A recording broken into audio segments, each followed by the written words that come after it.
Welcome to FPB's Meet the Candidates. This Cable 10 series allows you, the viewer, to get a closer look at our local candidates as we discuss issues that are important to our community. We have gathered questions via social media, email. We've been to different groups around town and gathered up topics that are important to them, and we're going to be discussing them today because that's how we get informed before we go vote on November 8th, which is the general election.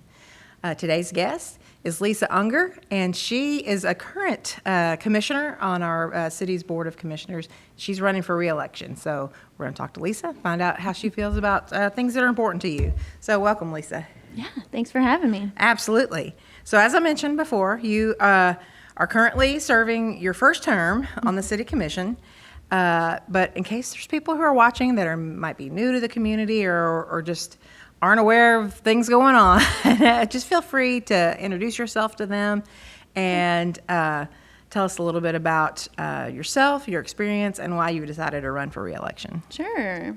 Thank you for having me. It's nice to be able to do this in person. Yeah, for those who don't know me, my name's Leesa Unger. I am serving out my first term as city commissioner. I was born and raised here in Frankfort. My father's a retired assistant fire chief for the city. And for those who aren't a part of the sort of running community in town, I am the president for the local Frankfort Striders Running Club. So a lot of people know me through that. I ran in high school and then went to Berea College and ran there. And that is also how my parents met. They met up at UK running together and then moved to Frankfort, and they've been here ever since and raised myself and my brother here. And after I went to Berea, I just wanted to come home and make my hometown even better. And so I started getting involved. I managed a local run shop, shoe store called Cool Comfort Shoes for several years, which gave me good insight on what it was like to work and potentially own a local small business. And then I started working for state government, and I'm full-time at the Department of Education, and also serving as one of your city commissioners, and very honored to do so, because I feel like it's sort of in my blood to get involved in the community.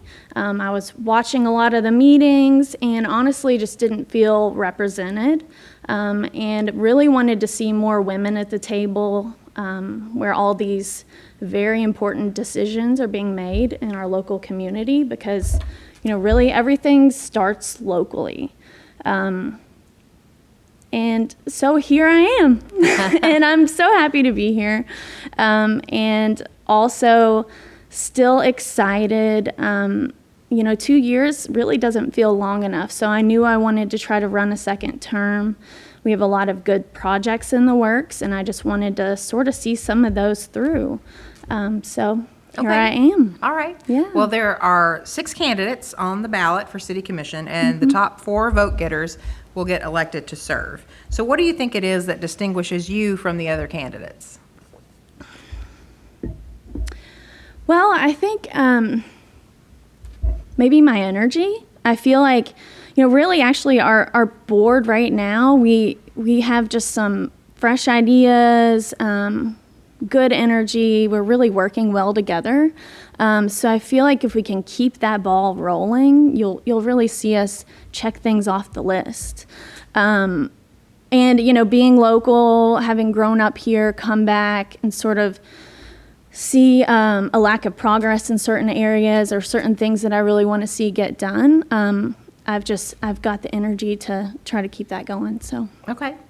What do you think is the biggest issue facing the City Commission right now, and what are you proposing that we do to address it? Oh goodness, we have so much going on.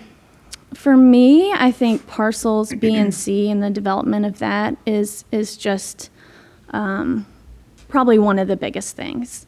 We're sitting right here currently talking about the transit center, and we've gone through that RFP process, and we are just waiting on that getting going. And keeping the communication going with the owners of the property, I think is really important to make sure our community really gets what we need, because, they've created a plan, but dirt hasn't started moving yet. So as long as we continue to work with them and communicate, I really hope we can get what we need, and I hope that can include some sort of potentially small YMCA. I don't know, maybe we can figure out a pool. I know the Y is sort of going over options on what they can do right now, but we definitely need some housing downtown. So, Okay. yeah, I think the parcels is pretty big for us right now. So what's on the horizon for what the city commission's going to be doing to make sure that that stays on timeline? Well, like I said, we've got we have Chuck Knowles helping us out as a project manager for that. The city manager is working really well with him, and all the communication between the developers and us being able to sort of get that transit center started and off the ground. So just really all about communication and making sure if there's anything the developers need from us to make sure that they can get going, that we can help them out. Okay. Being a city commissioner means that organizations and departments within city government are coming to the city commission and wanting projects funded, things happening, in addition to the transit center and, all the other stuff. So, needs for the homeless, humane society, schools, the broadband expansion, infrastructure. So as a commissioner, what's your process for handling those requests? And what would you consider your priorities for funding?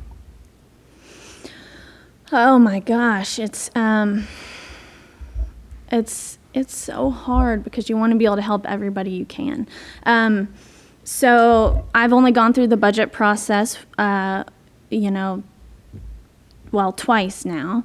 And I think it's really important for us to totally understand what all of these groups, nonprofits, are doing in the community. So in the past year, with our new city manager, Laura Haig, we requested that some of those groups come in and communicate with us, hopefully on like a quarterly to 6-month basis. So we are getting educated on what they do. We get a better idea about their budgets and the funding they need and the funding that, our citizens' tax dollars are going towards. And then we're all interconnected. So whatever we can do to help out these nonprofits, and making sure they are run effectively and efficiently. We have recently tasked Blair Hecker with the helping us sort of bring together what's called the CARES Coalition. So some of those shelters that can help homeless are hopefully going to be able to really work together and being able to communicate under this umbrella of the CARES Coalition. So our goal for that is that whoever is involved with the CARES Coalition, which will eventually become a 501c3, the CARES Coalition, hopefully they can tap into some federal money together and help apply for grants in that way, and as well as just being able to work together better and communicate more. So in turn, that might help the process and them coming to us and asking for funding as well. So. Okay. Well, all of that getting funded, you have to work within a budget. Mm-hmm. So what experience, aside from what you've been doing here on the city commission, what experience do you have with large budgets that you think has equipped you to handle working with a budget of tens of millions of dollars in the city commission? Yeah. Well, when I started working for the Kentucky Department of Education, I was in the general fund budget branch. So that gave me a little bit more insight of KDE's budget through the state and the entire process of how that money flows in and gets allocated to certain parts of the department.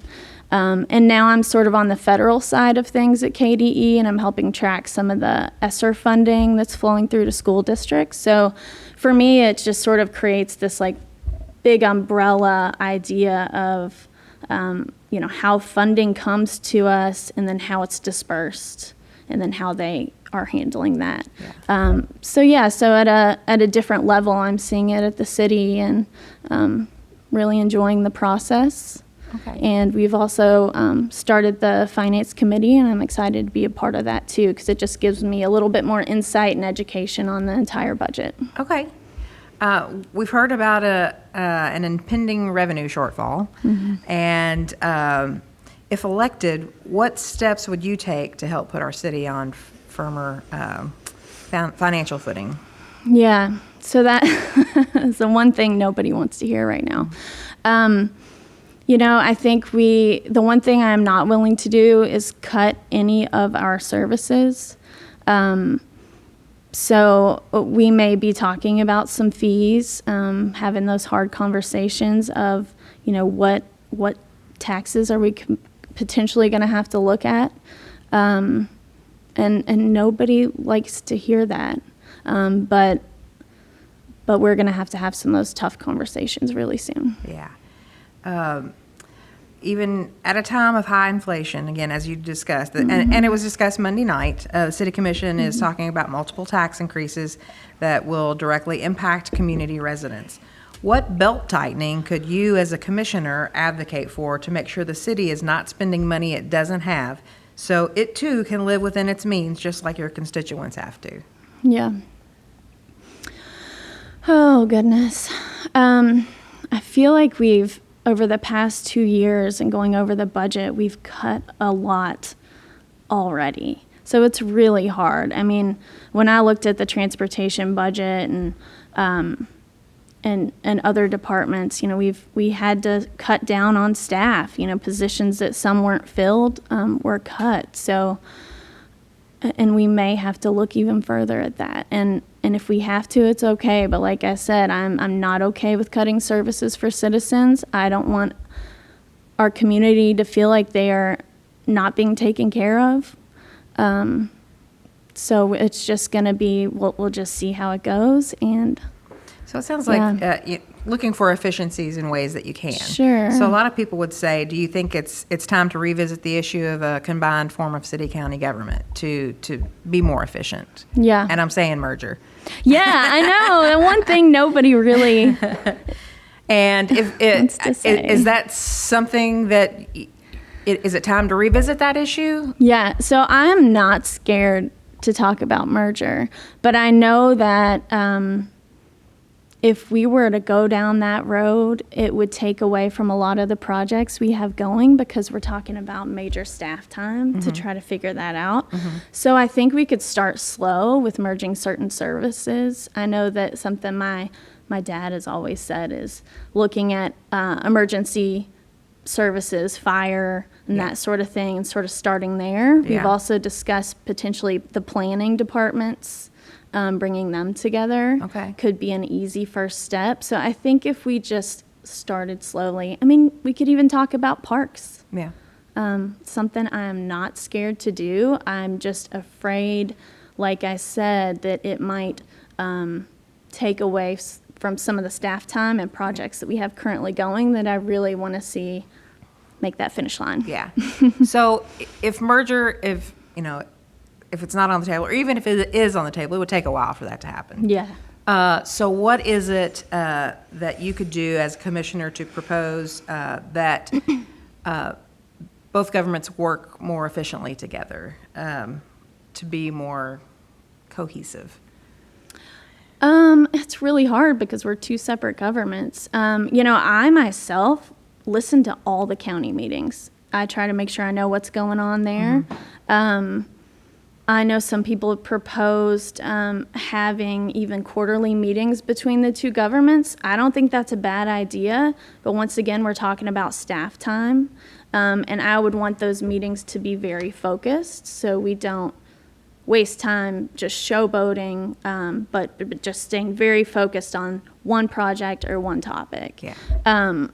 So yeah, communication could be really important there, but a lot of that can happen just if I pick up the phone and give my magistrates a phone call, Yeah. So.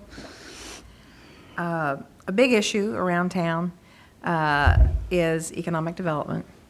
and the growth of our community. Some would say the lack of growth of our community. So, everybody hangs that, if we had better economic development efforts, that we would have more growth. So how do you define economic development? Well, let me just start by addressing the no growth, because I feel like we have a lot going on right now. And I want to be very positive about economic development in our city, because if you go downtown, you see tons of buildings getting worked on. That if there's an empty building, it's being renovated, and it could potentially be a boutique hotel or a coffee shop or a bourbon bar. There's a lot going on in Frankfort. Yeah. And I think this, our current board of commissioners that I've been a part of, it's been one of our focuses. So we are very business friendly.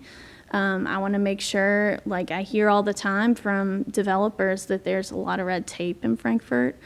So we do want to try to streamline those services. Have, if somebody comes to Frankfort and comes to City Hall, I want to make sure they're getting the answers they need, the permits they need, and that we can help them right then and there.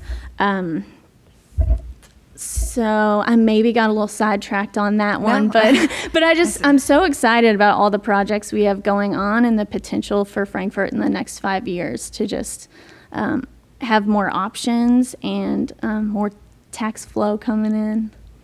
So. In addition to the type of growth that you were talking about, there is also industrial growth that needs to happen. So what do you see as the role of the Kentucky Capital Development Corporation, and how does it fit in with your vision for economic development in our community? Well, KCDC is really very focused on that industrial growth. And the problem is, we don't have the land right now. So we are going through the planning process, and we have got to be able to find the properties and make sure they're zoned accurately for that industrial growth. And I know that a lot of people in our community feel very strongly about what they want Frankfort to look like or stay a certain way. And I think all those people are involved in that conversation in the planning process right now. And then once we have those properties located and ready, then KCDC can really do their job and try to find us some industries to take over. Okay. So would you support the city's continued funding of KCDC? I sure would. Okay. You mentioned YMCA services and pool earlier. So since the closure of the downtown YMCA, Frankfort has had limited YMCA services. How will you be involved to build a new community YMCA with pool facilities for our community? Would I be involved? I want Frankfort to have everything. I want us to have a great indoor pool facility for our families and children. So whatever we need to do to make that happen, we have currently gone into an MOU with K-State to try to help them figure out what they're doing with Exum Center and their pool, because I think that could also be a really good option for the community to be able to use their pool. So it's just going to be figuring out where the best location is, what our best options are. I recently did a little bit of research on the, the new YMCA in West Louisville, and their pool is about 3 months old, and they're already having issues. Pools are expensive, and they're hard to keep maintained and expensive to maintain, but I do know that that's something that the citizens want, so we've got to figure it out. Yeah, okay. Well, the County Parks Committee, which is a subcommittee of Franklin County Fiscal Court, is setting up a sports tourism commission in the county. This commission would be tasked with finding a revenue stream that will fund the construction of a multi-sport complex in Lakeview Park. How do you think the city government should be involved in that process? Well, we're going to have to communicate about about what they're doing, so that we are aware and we don't duplicate any services. So if they're wanting an indoor pool out at Lakeview, we may not need one downtown. So yeah, I think just communicating and making sure that our entire community gets everything that they need and deserve in the parks. Okay. Well, we touched on growth earlier. What do you think it means to be a pro-growth candidate? And do you, how examples that you would give as, I don't know, votes that you've taken that you would consider pro-growth for our community? Well, let's see. I've supported both the TIF for the parcels, as well as the TIF for the Parsons property to be developed, and also the IRB for the property off of Martin Luther King Boulevard that hopefully one day will be a senior living facility. So I feel like, being business friendly in that way is very much pro-development and pro-growth. Okay. Let me ask you this. What do you think is more important for Franklin County, Frankfort right now? Building new homes and commercial space, or rehabbing and expanding and better utilizing our existing homes and storefronts? I want it all. I want housing, and I also want that infill development. And I think we can do both at the same time. I really do. Okay. How are we going to pay for it? We know all those developments I just talked about. Hopefully, it all works out. Let me go here. All right. Well, we've been talking about the business community, and I would ask, what do you see as the top concerns, particularly from the business community, that you think the City Commission could be addressing? I touched on it a little bit earlier, just talking about the red tape that I know a lot of developers and business owners feel, as well as maybe developers that are renovating homes in potentially the historic district. I'm also hearing a lot about maybe how some board members of specific boards aren't fit for the board. I don't always necessarily agree, but it's definitely something I'm hearing a lot about. So we need to make sure that when we are voting people on boards, that we're taking that very seriously and that they are qualified and ready to serve on. Okay, well, what are some requirements that you would look for in people who've been nominated for a board? I'm going to look at their background, basically check out the resume, have a conversation with them, and make sure that they are going to represent, personally me, because I'm a city commissioner, and represent our citizens well. Okay. How do you plan to involve residents more in the decision-making processes in our community? Well, I think we've gotten that started pretty good this past year. We're trying to get more information out there, tell our story better about what we're doing at the city level. Yeah. And I definitely want to see more of that next budget season. And actually right now, the city manager, she knows that's something we would like to have done. So she's got a core internal working group at City Hall that's trying to figure out the best way for next budget season to communicate with the community and make sure they're more involved. Okay. Looking back, are there any decisions or steps the City Commission has taken that you would have done differently looking back now? That's a tough one. I cannot say that I have regretted any vote I've taken thus far. Okay. Yeah. Okay. And then the last question I will ask you is, because we're getting close to it. I've been given to wrap it up. So I just have so many.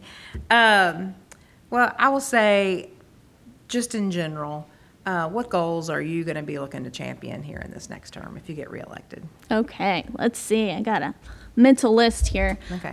For me, paid family leave is on the top of the list.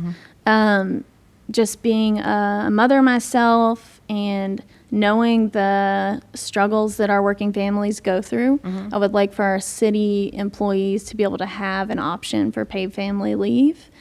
So we are discussing that right now and trying to figure out some options to hopefully vote on in October. And then another really important thing for me is pedestrian safety, looking at places where we need crosswalks, sidewalks, better connectivity via parks, neighborhoods. So we're going to be talking about trails as well. And, you mentioned housing earlier. I'm really hoping to represent the citizens of our community that need more affordable housing. So that's something that's on the top of my list, and there are a few ways we could go about working on that, making sure that we don't have too many short-term rentals in the community. Maybe looking at the IRLTA laws for rental properties, and also trying to make sure that more owners of properties are hopefully taking housing vouchers. So lots of conversations going on about that, trying to educate myself as well as other city staff about that too. Okay. Well, now's the time. I'm going to turn it over to you and let you address our viewers directly and tell them why they need to vote for you on November 8th. All right. Well, thanks for having me once again. It's nice to be in person. Yeah. Feels like things are sort of back to normal, but I would be honored to represent the citizens of Frankfort for another term. I feel like a lot of really good things are going on, and I urge you to watch meetings. Educate yourself on what's going on the city and county level, and if there's something you ever want to discuss, you can give me a call, email me. My city email is lunger@frankfort.ky.gov, so I would appreciate if you communicated and reached out, and I would love to have your vote on November 8th. Thank you. Well, thank you for taking time to sit down with us today and talk about some things. And I appreciate you, the viewers, for checking in with us and watching so that you can get more informed before you go vote on November 8th. So once you do go vote on November 8th, I'm going to ask you to go home and turn it on Channel 10 and watch the live election returns, because we're going to be coming live from the county clerk's office that night. It's election time, and that means we're getting informed, and that's why we're here. And then we're going to go vote, because your vote is your voice, and I encourage you to use it.